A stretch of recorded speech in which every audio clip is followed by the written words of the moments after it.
Hey, what's up everybody? We are back again, and today it looks like we might have a little bit of drama brewing between two artists in the underground scene, going by the name of Afourteen and Shteppi. Now, if you don't know Afourteen, his main claim to fame is being part of Spider Gang, that's Lil Darkie's group. He was actually one of the more popular members to come out of there, pretty well known for wearing a mask, which, let's be honest, isn't a very original trait when it comes to trap metal artists, but for him, he seemed to make it work, and he did gain quite a bit of popularity from around 2019 to, well, modern day. Although since Spider Gang broke up in 2022, he has lost quite a bit of clout. A lot of people still know who he is if you bring up his name, but he's not really popping like he was back in the day. Which could be said for basically every other member of the group as well, besides maybe Lil Darkie himself and Chris Dillinger, who does seem to be doing pretty well nowadays. And if you didn't know, earlier this year, Afourteen and Chris Dillinger actually ended up getting into a little bit of a beef. Nothing really all that serious, but definitely worth noting. It basically comes down to Chris Dillinger making a mixtape with Shadow Wizard Money Gang, and apparently Afourteen didn't like it very much, leading Chris to lash out on his story. Hating, bro.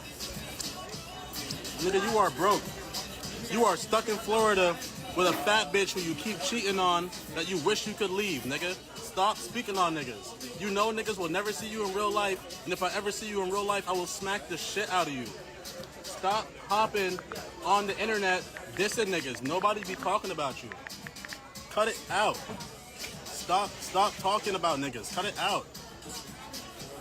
Bitch ass nigga. Bitch ass yeet clone ass nigga.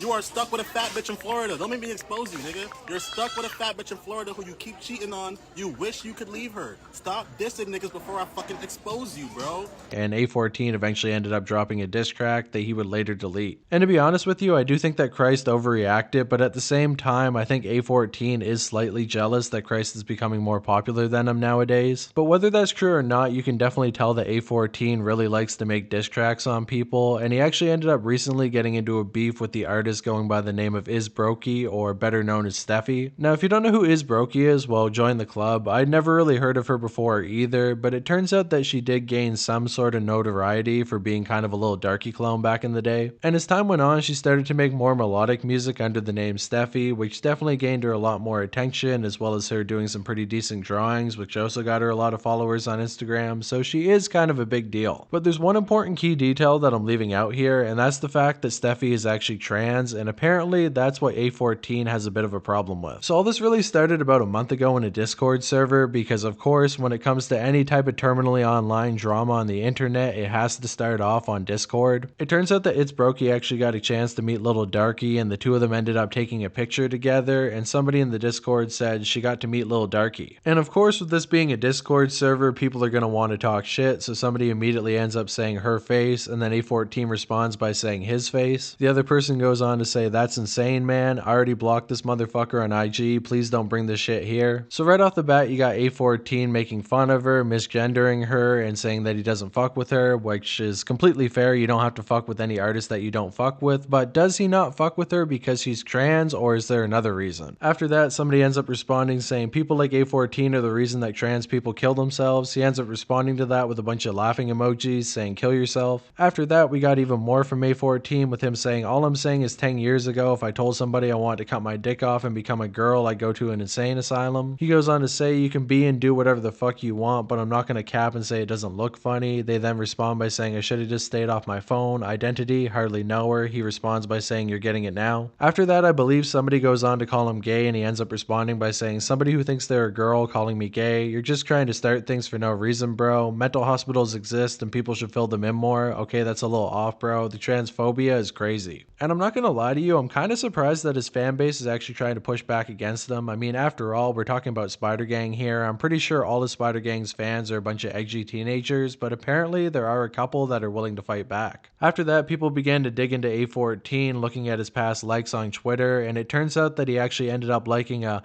Keemstar tweet. I mean, that's completely crazy. We all know that Keemstar is alt-right. But anyways, the clip is basically Jeffree Star saying that non-binary people need to go to mental hospitals, and then Keem ends up responding responding to that by saying, thank God somebody finally said it. Then after that, we have fucking Sneeko getting involved, the biggest grifter on the entire internet, saying there's only 2 genders, and then he ends up liking that tweet as well, which I feel is pretty milquetoast, but I mean, hey, it makes people mad. I honestly don't understand why people even have Twitter. It seems like all that people do on there is fight about bullshit or get into politics, and it's probably not the best for a rap career to get involved in either of those things. But, you know, Afourteen probably doesn't work a normal 9 to 5. He's probably terminally online, spending every day on the internet, so it's only a matter of time before he ends up on Twitter. So how do we even get all that information in the first place? Was I lurking in the Spider Gang Discord? No, it actually turns out that somebody compiled it all and ended up putting it out on Reddit, which is another terminally online website. And after all that came out, a lot of people thought that Afourteen was transphobic. But none of that really went anywhere because after all, we're talking about trap metal here. People can actually touch kids in trap metal and still get away with having a career and supporters, so being transphobic is definitely pretty low on that list. But things began to get a little bit more intense when Lil Darkie actually ended up getting on a song with Issbrokie called fucking 10-Minute Song, which is pretty surprising that the two of them would work together, but apparently it ended up rubbing Afourteen the wrong way. Because apparently there was a couple lines in the song that might have been referring to Afourteen, and he felt like Darkie and Issbrokie might have been dissing him, but apparently a fan did go to Lil Darkie and ask him if there was a diss, and Darkie said there wasn't. But I mean, if you end up asking Darkie about any drama whatsoever, he's always going to say that he's not involved. I mean, after all, he's probably trying to get away from the trap metal community. He's a big artist, he's doing well, he doesn't want to get drugged back down into this bullshit. And honestly, that's probably one of the reasons that Spider Gang broke up in the first place. I mean, it was only a matter of time before one of these edgy weirdos ended up getting in trouble, and I'm sure Lil Darkie doesn't really give a fuck about edgy jokes. I mean, after all, Flocko ended up saying the N-word to Suicide Rascal, and he didn't give a shit about that. But at the same time, he definitely has a brand that he has to protect, and he's moved away from that more edgy persona into a more, like, I don't know, Buddhist, spiritual type of thing, so he definitely wants to keep working with that and not get involved with Afourteen's transphobia. Seems like word might have got back to Issbrokie because she actually ended up posting on her story saying, as a fan of hip-hop, I can't take the disrespect anymore. Now, I don't have proof of that story being posted because unfortunately nobody screenshotted it, but apparently she really did say that. Okay, so it turns out that I was actually able to find a screenshot of her story, and it says, I can't have sympathy for somebody who continually disrespects me and people like me. I tried to keep the peace, you know, I really genuinely tried, but I have too much love for hip-hop to let somebody older than I am use it to disrespect a community that embraces humanity as it is instead of subjective idea of what it should be. The song isn't supposed to represent every feeling I have towards Afourteen, but it is a sample. There's much more I can say, but I hope to God he's smart enough to know that it's not going to end in his favor if he continues with the hate in his heart. Remember, keep it hip-hop and tell someone you love them today. People like him need more of that. Let's hope some good music comes out of this. Heart. She literally hit him with the motherfucking ooh woo. The passive-aggressive energy on this story right now is completely insane, but I mean, after all, she wants the beef, he wants the beef, so let's get down to the beef. And this is where things get really weird because apparently she found some fan art of her and Afourteen pregnant together, and she ended up posting that on her story saying, you guys are wild. I'm not sure if she did that to piss off Afourteen or it was a joke, but either way, it seemed to work. And after that, the diss tracks actually start flying, which, oh my god, I can't believe it. 2 rappers actually willing to diss each other over an issue instead of crying in DMs. That's completely unheard of in the trap metal scene. I mean, it's funny how people always talk about how soft trans people are, but she immediately got down to it, dropping the diss track called Laugh My Ass Off, which was about 2 minutes long.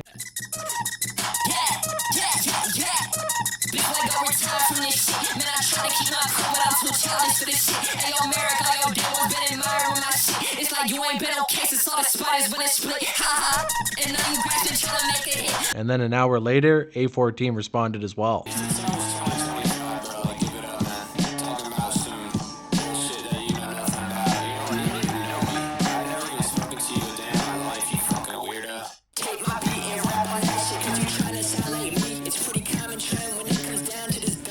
He ended up dropping a track called Don't Even Respond, which is actually 5 minutes long, and at the very end, he ended up saying good boy, which is kind of fucking weird. Good boy. Be quiet, good little boy. I don't know if they got a little bit of sexual tension going on between them, but I mean, good boy, I guess. And I gotta say, in a way, I really fuck with the energy that they're fully going at each other. They're not holding anything back, but keep in mind, Afourteen is completely doubling down, tripling down. This guy's really gonna show the world how edgy he really is. He's gonna fight back against the woke mind virus. He's gonna end up sitting with Andrew Tate, smoking a cigar, and really showing everybody that trans people aren't real. But then she ends up responding again with the motherfucking 10-minute diss track called Laugh My Fucking Ass ass off. I mean, are we writing books to each other right now? I mean, the only books that people should be writing is 83 Hades writing erotic fan fiction to me, but anyways.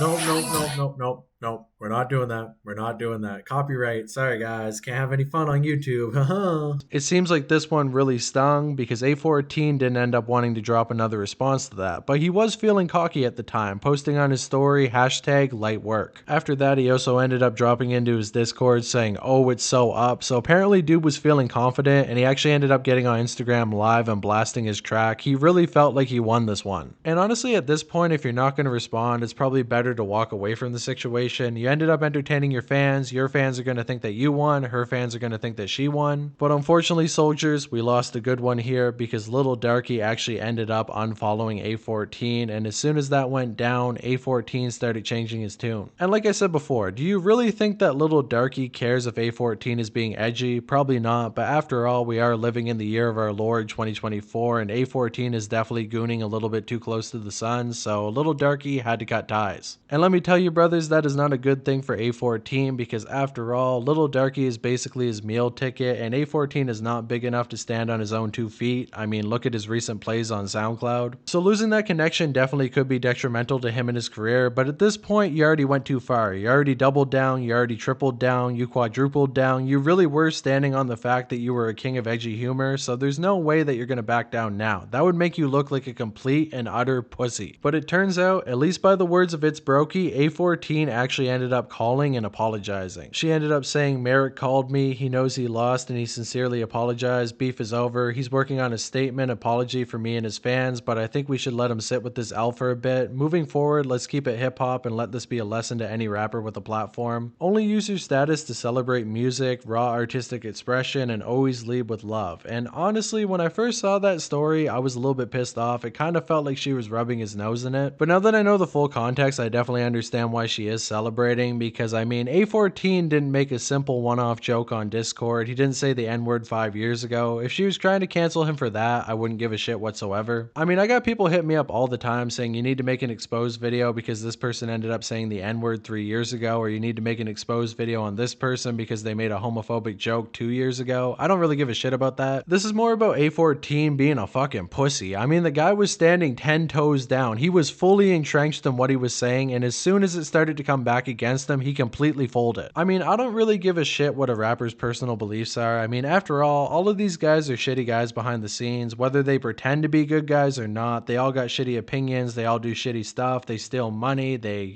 touch children. Not all of them, but some of them. But the thing is, if you're willing to put your opinion out there on the internet, you should actually be willing to stand behind it, defend your point, and maybe somebody could talk you out of it eventually, but if you fold as soon as you get a little bit of pushback, then unfortunately I can't really respect you. It kind of comes down to a similar situation when Zillakami was getting canceled and everybody was coming after him. Then he came out with that live stream and immediately everybody switched sides. You guys have no idea what it was like that night that he did the live stream. I knew he was still guilty. I knew he was on complete bullshit, and I got ready to make another video calling him out again. But every single rapper, every single Instagram news page, every single YouTuber immediately switched sides. And not because they actually believed that he was innocent, it was because they didn't want to get backlash. I ended up reaching out to multiple people saying, "I'm telling you, he is still guilty. It's going to come out in a couple of days that he's still guilty. I'm still standing on it. I'm not going to back down." And all of them told me the exact same thing. "I'm going to wait until your video comes out," which basically means I'm going to wait until you try to fight back against it. And if you get completely crushed, then I know not to go back in that direction. But if you end up winning, well, then I'll jump on your coattails. But I mean, how mad can I be at them after all? I mean, that's how they make their money online. They got to make sure that they pick the winning side every single time. They can't say anything too offensive. They can't step outside of the box. It's so much easier to jump into a situation after the dust is already settled, when there's no more risk to you or your career. All you really got to do is take the winning side and say, "You know what, I already knew that Zillakami was innocent the entire time." Or you can say, "You know what, I always knew that Zillakami was a creep. I could tell years ago," when honestly, the night of, you weren't willing to fight back at all. But you know what, shout out to motherfucking Calaguga's Wrath, because he's the one guy who stayed down with me and he truly believed that Zillakami still was guilty. So you guys should give your support to him instead of these other weak weak-willed rappers. And unfortunately, Afourteen, you are one of them as well. I really think you fucked up by backing down. I mean, I think you fucked up by getting involved in this in the first place, but once you were in it, you should have kept it going. You should have kept going into it, because backing down and apologizing makes you look like a pussy to your own fan base. Not to mention, you also probably hurt any chance of getting signed to a label, because now you got a little bit of controversy around your name. But I mean, what do you really expect from somebody from Spider Gang? Them motherfuckers are stupid. I mean, definitely not all of them, but some of them definitely got fame a little bit too young. They got terminally online, and now they don't really know how the real world works. You got a lot of money young, but that money's going to start to dry up, and pulling stunts like this definitely isn't going to help you out. Your only shot at redemption is probably to become more edgy and keep falling into the persona. You can pull kind of a Sneeko or Andrew Tate and have that fringe fan base, but at this point, I think you're kind of cooked. Although I know there is going to be a lot of people in the comments being like, who cares about this woke shit? There should be no woke shit in the underground scene. I mean, this ain't really woke shit. This is more about somebody being a pussy, but yeah.